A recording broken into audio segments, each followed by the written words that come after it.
You did it. You did those things. You are responsible. Ain't no black man went to the North Pole and messed up the ecology there. No, you did. So accept it. Accept your problem. You don't need no little girl to come and tell you that the environment is messed up.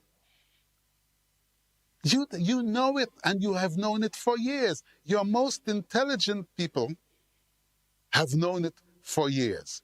And because of greed, this incipient greed that has been shown by your people over centuries, you've walked across cultures, you've walked across people, you've walked across lands, divided people, and you refuse to take responsibility. When are you going to do that? When we're all dead? Is that why you want Elon Musk to get you up to Mars? Or Richard Branson? Or whoever takes on Jeff Bezos?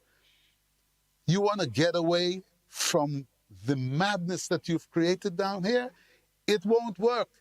I am praying to the God of Africa that those aircraft that you're sending out to Mars produce no result. Why? Because you are going there to seek and destroy in very much the same way that you came to my father's country to seek and destroy. You are a crazy set of people. Accept it because you have behaved like it. If you have something to level at the African, it is that he is poor. It is that you've made him poor. You've made those kids that you keep on showing on television as Biafran kids or kids that got kwashiorkor or whatever it is that people, the Red Cross and all these agencies that you've got, like to put forward. Africans are not poor. Africans have every single thing that God has put on this earth for the benefit of all mankind, yourself included. You've got your media that is driving this nonsense. There is, in America, for example, you don't have black media. They're fooling you. Black media does not exist in America, which is why there is so much black ignorance in America. This is why black youth are killing black youth in the ghettos of America and elsewhere. Come to order. Africans all over this world, come to order. Spend with your friend. Withdraw your vote from all these elections and nonsenses. They have nothing to do with you. There is no consideration. It doesn't even matter if the person that's coming to you is black. He is being used. Just like they're using you right now in the streets around the world. They know they destroyed the Aborigine in Australia. Everybody knows. And yet, until today, the first people of Australia are still the last people in Australia. Come on. Where are the peoples who are out in the streets now? Where is the mentality that seeks to bring about balance? It is you who have killed George Floyd. It is you, not a generation before or a generation before that you keep on saying, oh, we were not responsible for that. We were not there. We didn't do this or that. Are you joking? It is you, the person who stood on George Floyd's neck, was not an old person. Maybe he might not have even been 40 or 45 or 50. That means he is of now. He is of the generation that you are, that is walking in the street. Given the opportunity, you may be the one that would have done that. You understand? It doesn't have anything to do with the past. It's about now. But you have to redress the issue of the past, because there will be no peace. I have said over and over again, the last unresolved issue is the issue of reparation. Today, I sit here speaking on behalf of my country's reparatory body, the Guyana Reparation Association or Commission. They have made me their spokesman internationally because they know I have your ears, and I know I also have your ears. It doesn't matter if tomorrow you stop buying my records and think that I'm the worst person in the world. You have done so with Martin Luther King, Malcolm X, Honorable Elijah Muhammad, Muhammad Ali, Nelson Mandela, Robert Mugabe, and need I go on? I mean, you have done every single black person, African, that has spoken on behalf of his people. You have ostracized. You had Mandela to be killed. You had Mandela wanted, dead or alive. Today, he is like God. How come? What happened? Did you beat him into submission in the prison? I don't think so. It was always there, the right of what he was saying, and what he and all of those other Africans and others in South Africa stood for was right. All of the white people who today would claim, oh, but we love Nelson, we love this and we love this, and anti-apartheid and all of that, it is nonsense. The English would say it is bollocks. I say it is bollocks. You have to make up your mind what kind of world you want to live in. You have a responsibility to the children that you have made. They have a responsibility to the children that they are going to make. Likewise, the African is also in the same boat. The African wants to live in peace. The African does not want handouts, not when he is supplying or she is supplying all the material of the known world. It's wrong. You are dealing wrong. You will not benefit from that ultimately. It is now is the time. Now is the time for you all of you who are in the streets, for whom I don't have any particular respect, because I know that you are not there for us. If you had been there for us, you would be there for the major crime, the one that for which you are benefiting, which has made you arrogant in the world, which has made you careless in the world. That would be reparation. And I know that you're sitting there right now saying to yourself, what the hell is he talking about? We had nothing to do with that. We had nothing to do with reparation or with their slave business or whatever. You had. You are benefiting from it right now.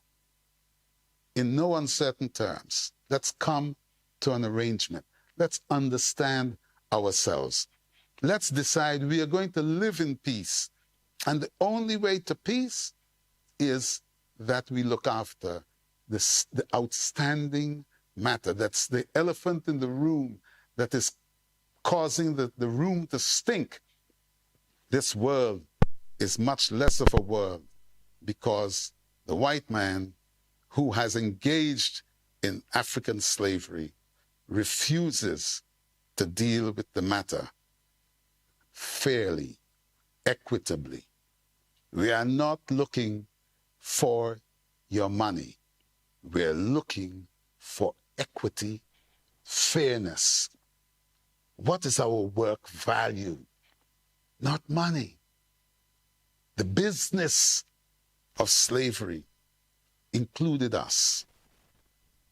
I can say it quite honestly, hand on heart. We are partners. We have become partners through the effluxion of time. You have refused to do the human thing, to pay us for the work, for our culture, for our brains that you have removed, for all the children killed, all the George Floyds, Trayvon Martins, Rodney Kings, for all the other intransigencies that you have taken part in, all the hangings. Don't you feel funny about that? Don't you feel strange that you should have gone out in the streets? Don't you feel strange, Mr. Obama, who we should be so proud of as a brother? Don't you feel funny that with the opportunity to redress this matter, you did not? Had it been any one of you, Black Africans, listening to me now, had you had the opportunity to get to the White House, standing on the backs of many, many hundreds and thousands of Black Africans, wouldn't you, the first thing that you've gone into there, like Donald Trump did, scribbling across a piece of paper, wouldn't you have addressed the issue? Wouldn't you have said, we've got to deal with this matter of reparation because my blood is telling me so? But you didn't do it. Every opportunity that an African gets,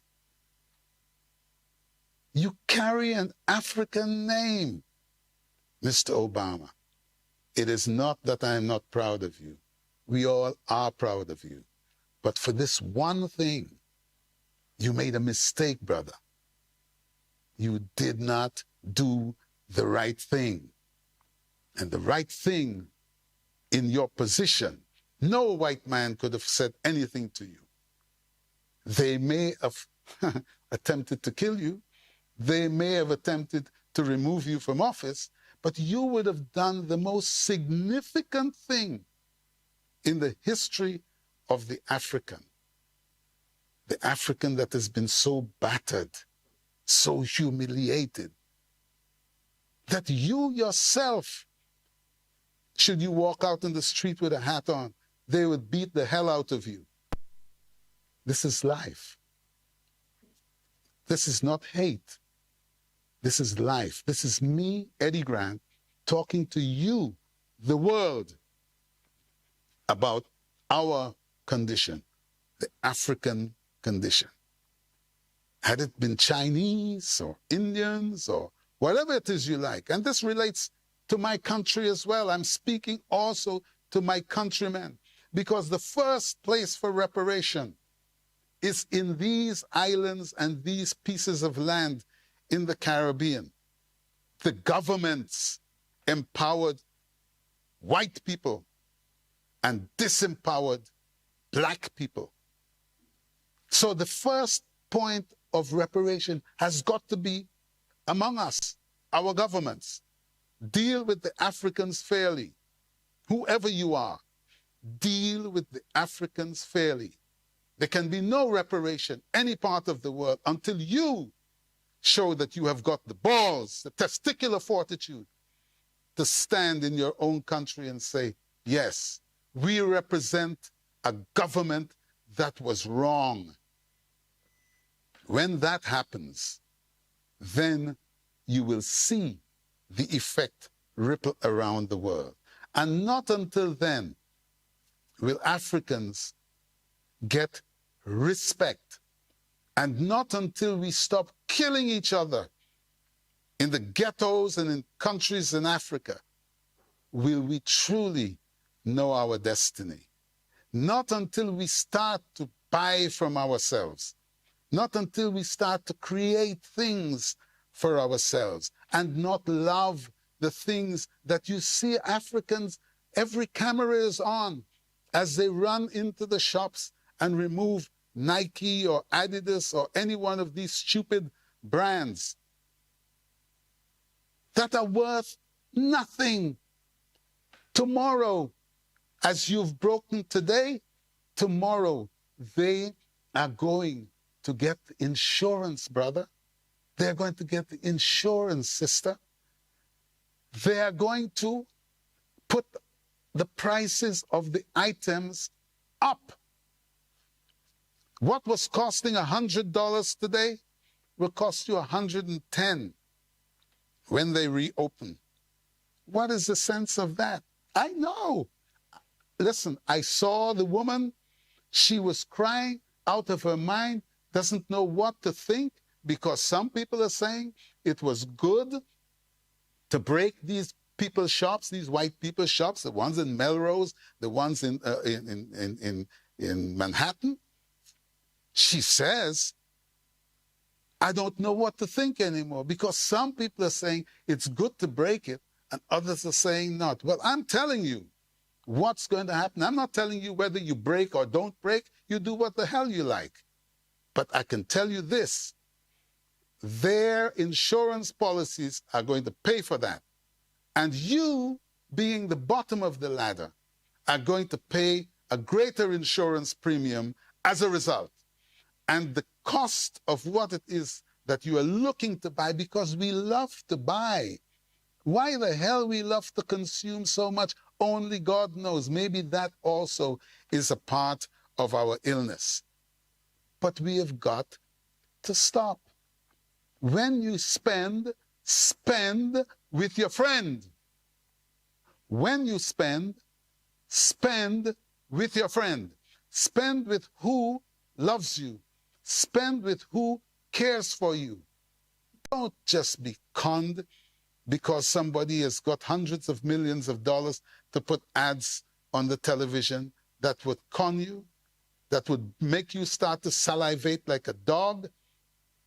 Spend with your friend. Build your industry. Don't work for nobody to come and give you something. Get to a position. If it is that the American economy for the African is over $3.5 trillion a year, surely with 45 million people, you can find business to do, a country to run, and you can find work for your young people. They shouldn't be going to university to learn nonsense. They're learning how to hate themselves. Their genes tell them otherwise, but their brain, remember, the brain that was put in there, tells them, hey, brother, just go along with the program, man. If you don't say anything, because you say something, man, they're going to stop you. You won't be able to get to this, or you won't be able to get to that.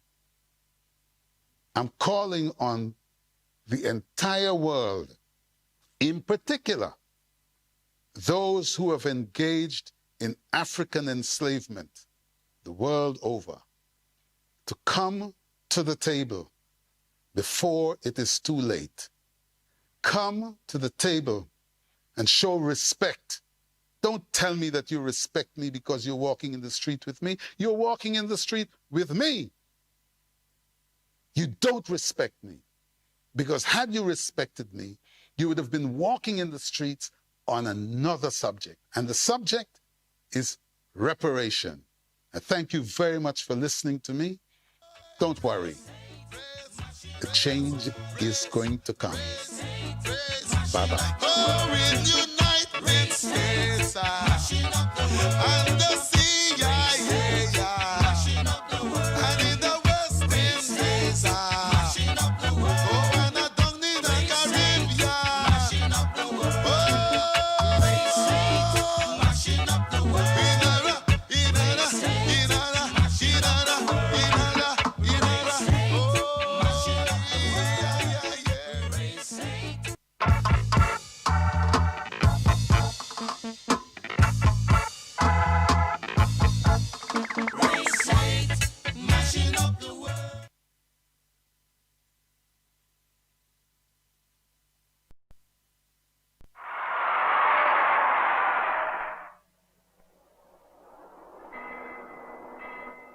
That was the first demonstration that we led with the help of Reverend Orange, the SCLC organizer, down on the Battery, as it's so-called.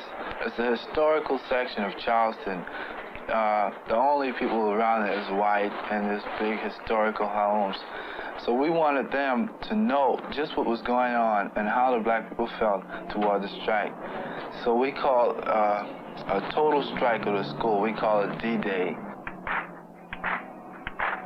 And we held a massive demonstration there. I really wanted them to see that we were not going to just stay in the ghettos and have demonstration.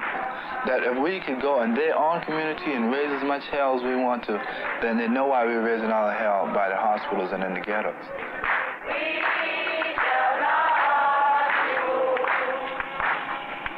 We are here to help all poor people in Charleston.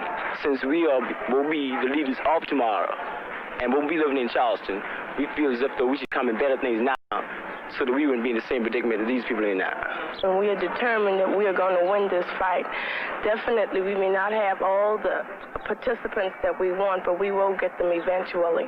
And I think that everyone should help, because this is not only for the older people, but we must realize that we are going to come in and we need these jobs, and there's no need for us going to school 12 years and making our $30 an hour.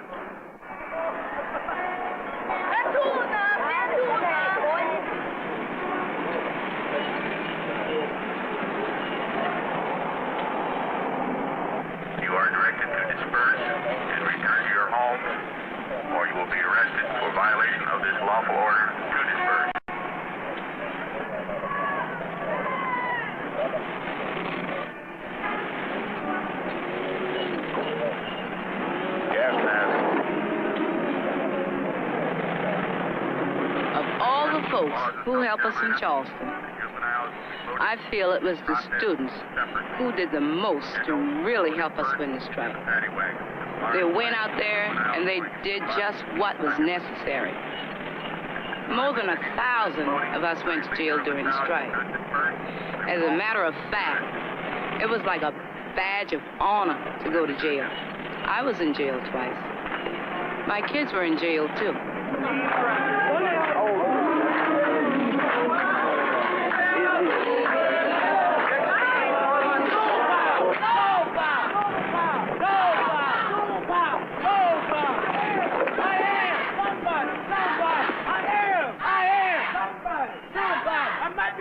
I am here to convey to the striking hospital workers, and I hope to every responsible leader and private citizen in this community, the fact that every union in the family of AFL-CIO throughout the nation is with the hospital workers in this struggle.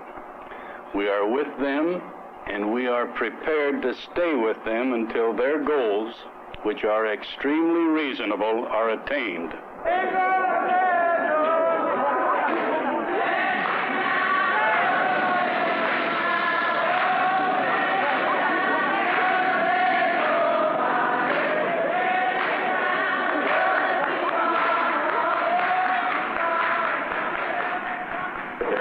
Night marches in Charleston. They are prohibited. And this is a night march in the streets of Charleston, regardless of what you call it. We are not engaged in a march.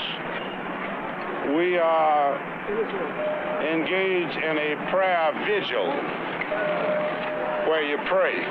We are peaceful, and we are headed to our spot where we will have our vigil, where we will be in prayer all night for the hospital workers and for those who continue to deny us justice and equality and a livable wage. The crowd is not dispersed immediately and go peacefully to your home. It will be necessary for me to start making arrests.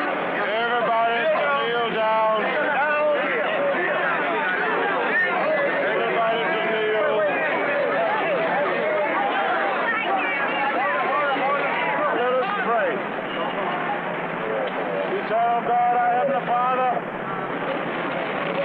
We thank thee that thou hast spared our lives.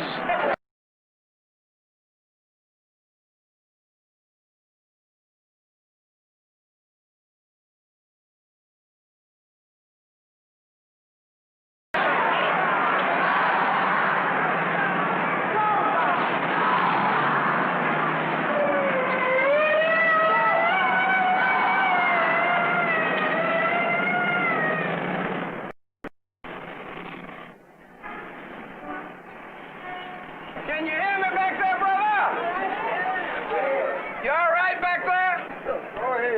All we want to say is that we can't win this fight unless we all stick together. Reverend Abernathy can go to jail twice for this town. He's down there in jail now under $50,000 bond. Now, he doesn't like jail. He's in jail because he knows that he's got to do everything he can to support poor people. That's right. Now, you have to support poor people, too, because you are poor people. That's right.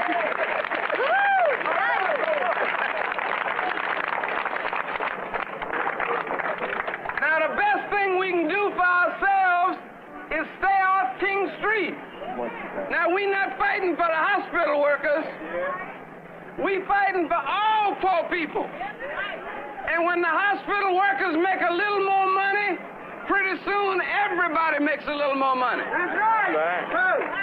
Now, the only way we can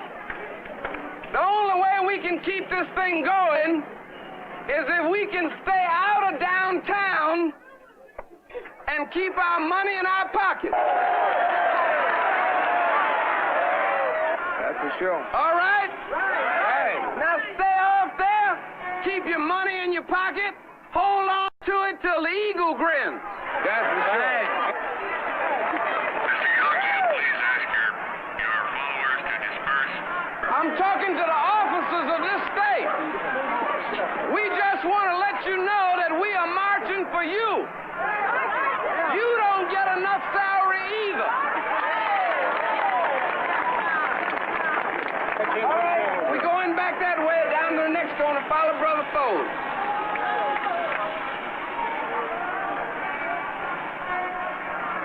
We realize one thing that the white folks understand, and it's a dollar. All we bought was food and medicine.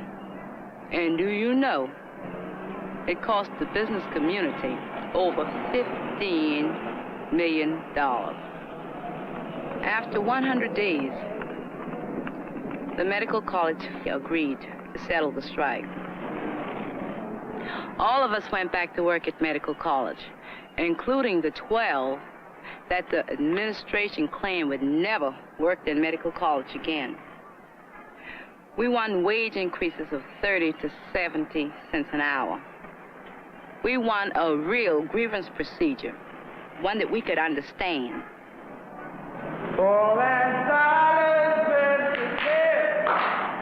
It took another 13 days before the county hospital strike was settled. So the workers just had to keep keeping on until it was settled.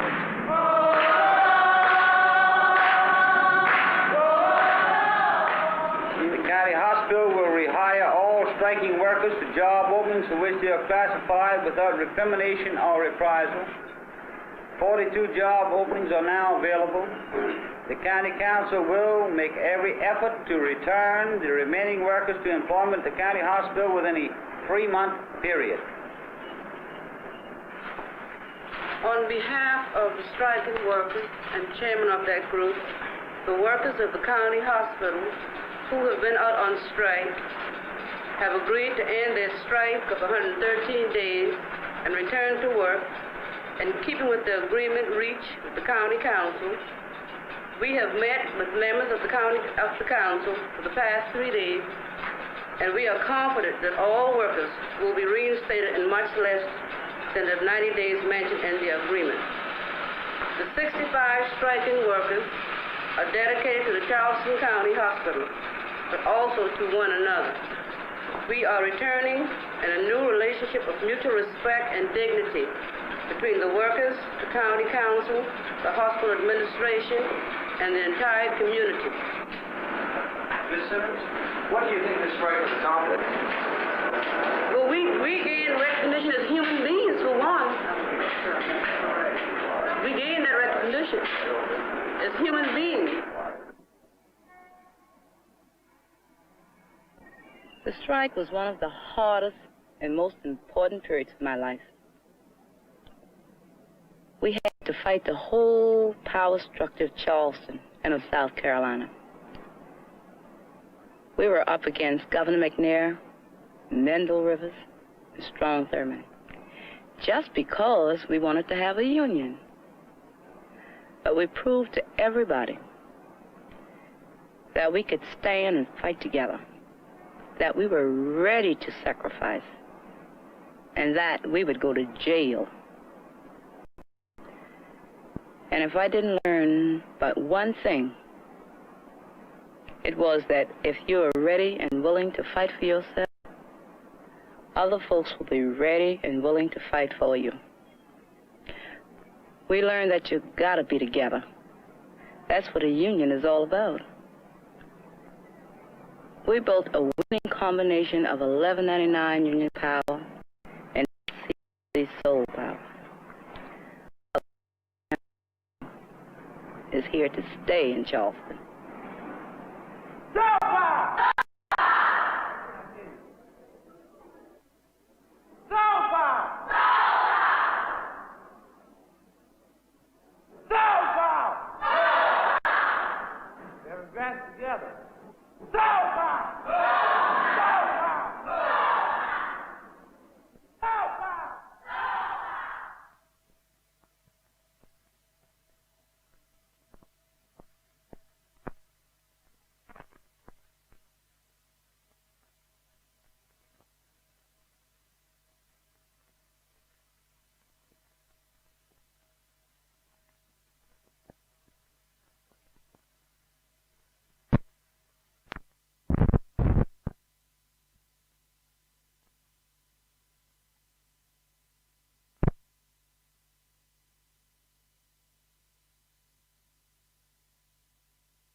Sheriff Babylon man, what are you searching for?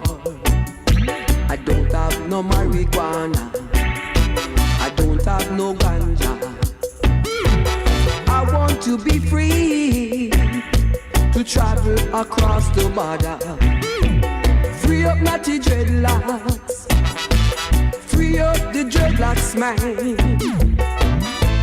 Why can't we be free to go wherever we want to go across the border? Babylon, I hold the borderline. I want to know the reason why. Man up for free to go wherever he wants to go. Man up for free to smoke whatever he wants to smoke. Babylon, what you want to control Jaja land for? Yes, I'm a singer man, I am a musician man.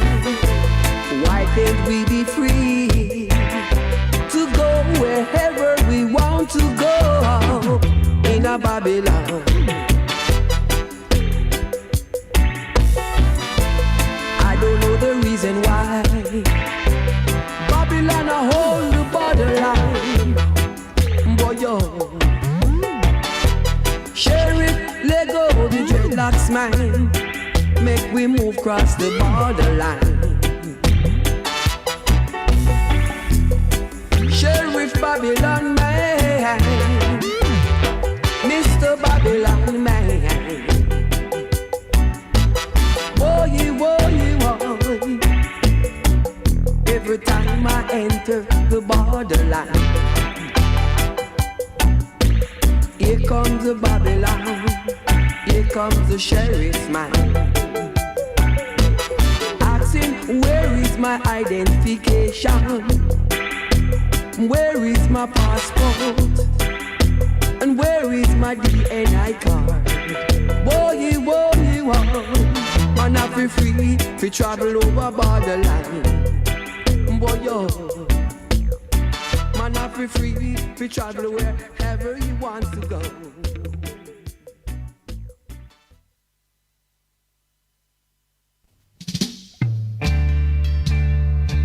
Now follow no fashion, no fashion. You know love will Russian.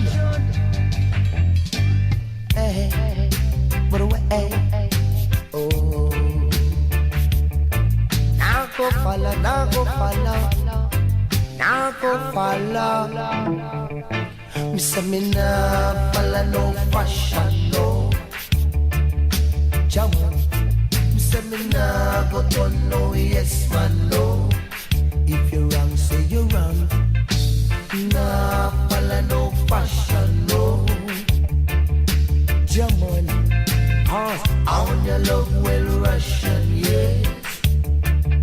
German, because the puss and the dog, they don't have the same luck. When one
The best radio station in the world is right here, right now.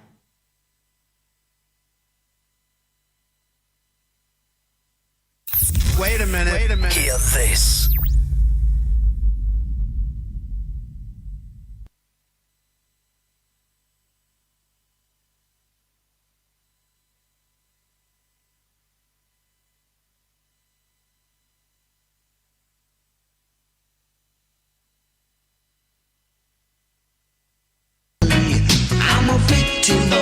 Society, certain people of it all pull me.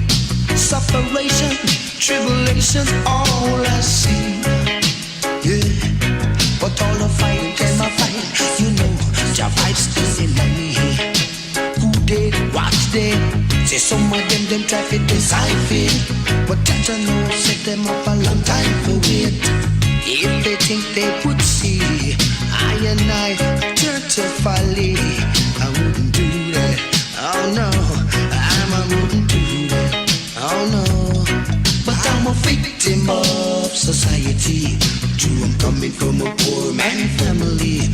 I'm a victim of society. Certain people will be all on me. Tell me where I'm coming from. Do you know? In a one-room shack, with a shirt on my back. Hey, I used to play in the lane, I used to play in the drain. Oh God. And my mama, she used to fry conflictors just to send me to school. I paid my dues. Whoa, I paid my dues. But I'm a victim of society. June coming from a poor man family. I'm a victim of society. Certain people will be all out pull me. They will be all out pull me. The trouble be, hey, things the are trouble be.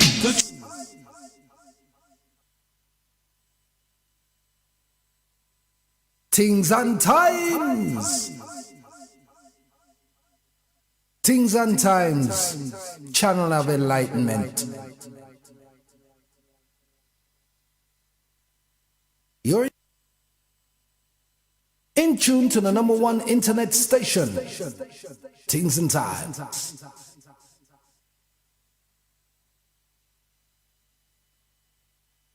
So if you don't understand the verbal conversation, then you must tune into the musical vibration, man. Things and times. Things and times. Things and times. Things and times. Channel of enlightenment. You're in tune to Things and Times with Mr. Best.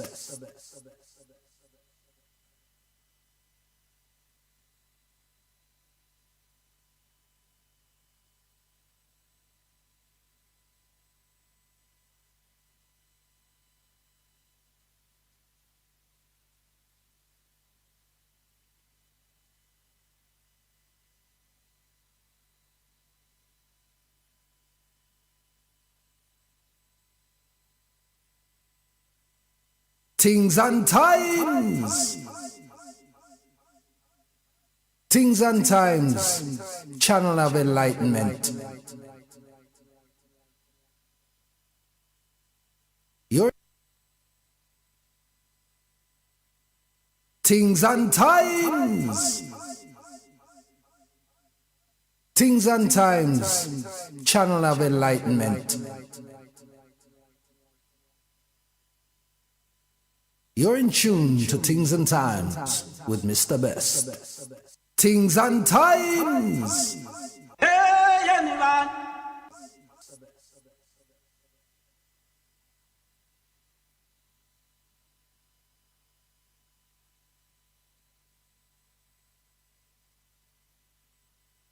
Things and Times. Things and Times. Channel of enlightenment. You're in tune to Things and Times with Mr. Best.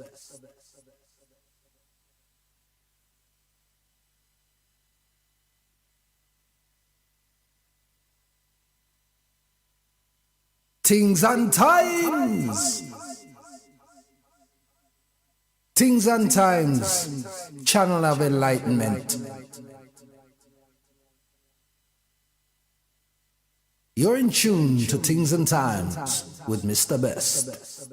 Things and Times.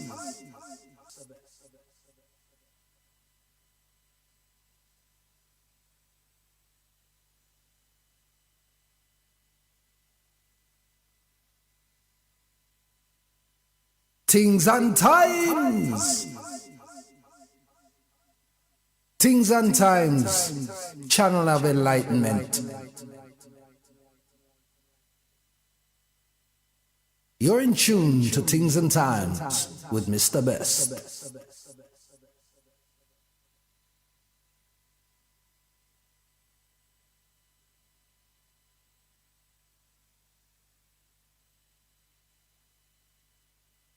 So if you don't understand the verbal conversation, then you must tune into the musical vibration, man.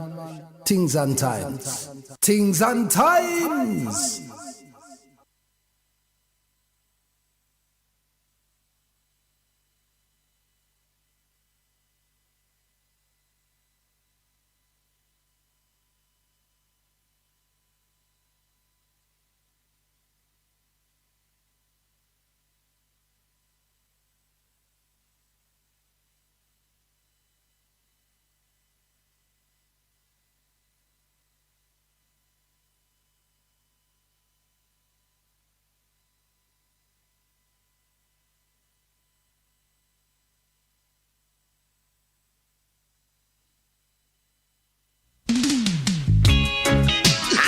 Take it, I can't stand it no longer. The pressure is getting stronger and stronger. Oh, Jah, I'm a victim of society. True, coming from a poor man family. I'm a victim of society. Certain people of it all pull me. Separation, tribulations, all I see. Yeah. But all the fight can I fight, you know, your vibes still in me. Things and time. They watch them. Say some of them try to decide it. Things and time. But that I know, set them up a long time for wait. If they think they would see, I and I turn to folly. I wouldn't do that. Oh no, I wouldn't do that. Oh no, but I'm a victim of society. True, I'm coming from a poor man family. I'm a victim of society. Certain people will be all pull me. Tell me, where I'm coming from. Do you know? In a one-room shack with no shirt on my back. Hey, I used to play in the lane. I used to play in the drain. Oh God. And my mama, she used to fry conflictors just to send me to school. I paid my dues. Whoa, I paid my dues. But I'm a victim of society. True, I'm coming from a poor man family. I'm a victim of society. Certain people.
Things and times. Things and times. Channel of enlightenment. You're in tune to Things and Times. It's the best.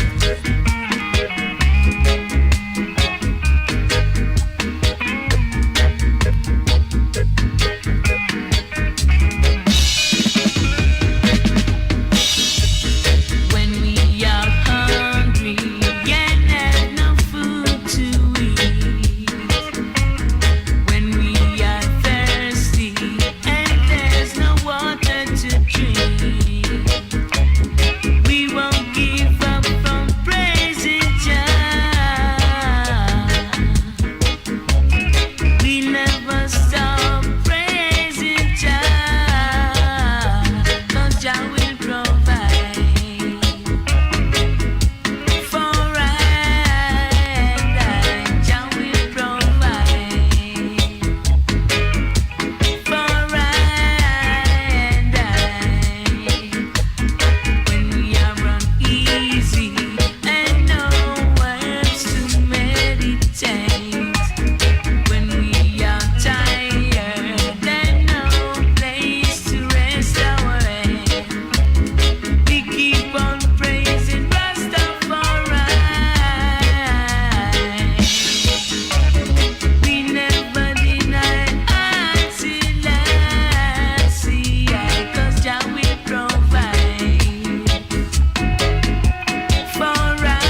Yes, it's only a test. We're still coming at 6:30.